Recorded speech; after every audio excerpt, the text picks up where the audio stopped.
Assalamu alaikum, brother Faisal. Oh, walaikum assalam. How are Um, you, brother? I'm great. I just want to like I've read about your story. I've listened to your story. Like, your story is really inspiring, and it's inspiring especially because I went through the same kind of trials of I think you spoke before about atheism, how like you left Islam and you were walking around and like you just had no idea what was going on, and like I don't know if you mentioned nihilism, but I was stuck in that trap of having to reconcile, obviously, like being an atheist and the morality of um, it's hard for me to kind of like verbalize it. But if you read a book called Crime and Punishment by Dostoevsky, that explains really like what was going through my head at that time. But basically, like at that time, I was watching movies and I was trying to figure like, okay, this person kills that person is okay, like is seen as okay for the person to kill that person, uh, but let's just say if a police officer kills a criminal, it'd be okay. It was just it's these ideas that I couldn't reconcile with. But one question I want to ask, sorry, I'm rambling. I didn't really No, no, think no. my Take your time, bro. It's fine. this question. I just so a lot of people are like speaking for the argument about intuition as an argument for the existence of Islam and its disposition. What I struggle with this argument with, well, how I struggle with it is because it's also about morality as well. It ties in. Let's just say my innate disposition, my inner feeling is to be like a serial killer, and or let's just say I have an interest for a sexual deviancy. I seen an argument about an ex-Muslim said basically, I don't need God to tell me not to have sex with a donkey. But it's just like people. Maybe I'm sorry. Let me formulate. Let me try to get straight what I'm trying to say. So the main point is if I feel like if I feel inside that I want to commit something that is a complete deviancy, whether it be necrophilia, becoming a serial killer, or having sex with uh, having a sexual deviancy, because it goes my innate disposition where it feels naturally, where I feel naturally inclined to it.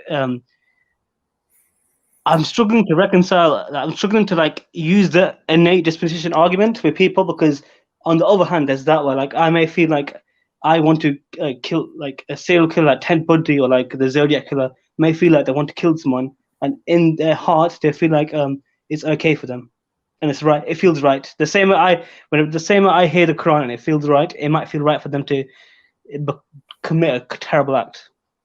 Yeah, no, I see what you're saying, bro. But there's the key thing we need to understand is that there's a distinction. Firstly, the what we're referring to as the argument from intuition or nature Yeah, is not really an argument. It's so we're not. It's not a what you refer to as a sort of philosophical argument with premises and a conclusion, right? Or yeah, you can formulate it like that, right? You could do that, but it's what we're when we're saying when we're talking about, we don't call it intuition, but when we're talking about the fitra and specifically yeah, mentioning that the belief in God is natural and it's yeah, innate, if you go through Hamza's book, The Divine Reality, he yeah. actually, Got it. yeah. So if you go through the specific chapter on the belief in God being innate, one thing you realize is that not every belief or idea that you have could be referred to as innate or axiomatic. Okay, so Yeah, there are axiomatic beliefs, and then Hamza in his book he outlines some criteria as to, okay, how do we determine which belief is axiomatic, which belief is,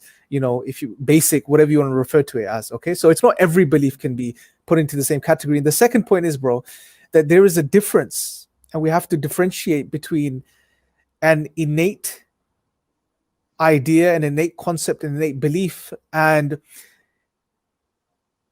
views and ideas that we may develop, or inclinations we may develop due to maybe social reasons or our developmental reasons, whatever the case is.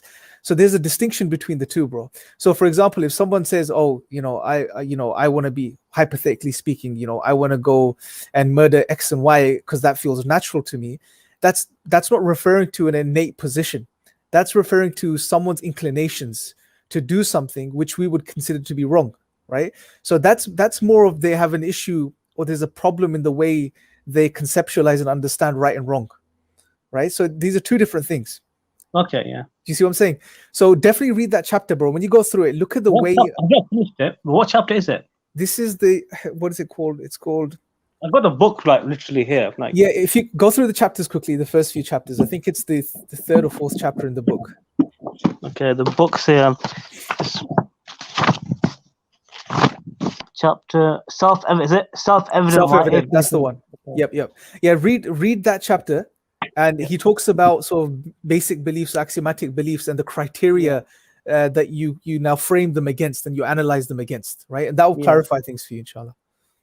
Yeah, thank you. Sorry for rambling. Like, you know, No like problem, bro. I'm on the spotlight, so like, I in my head, I sound before I join the stream. Like in my head, like I think I can talk naturally, but it's like when you come on the spotlight, you just get flustered. But sorry, I couldn't. You articulated yourself well, bro. May Allah bless you, man. Thank you, man. Take care, bro. Take care. Wa alaikum salam.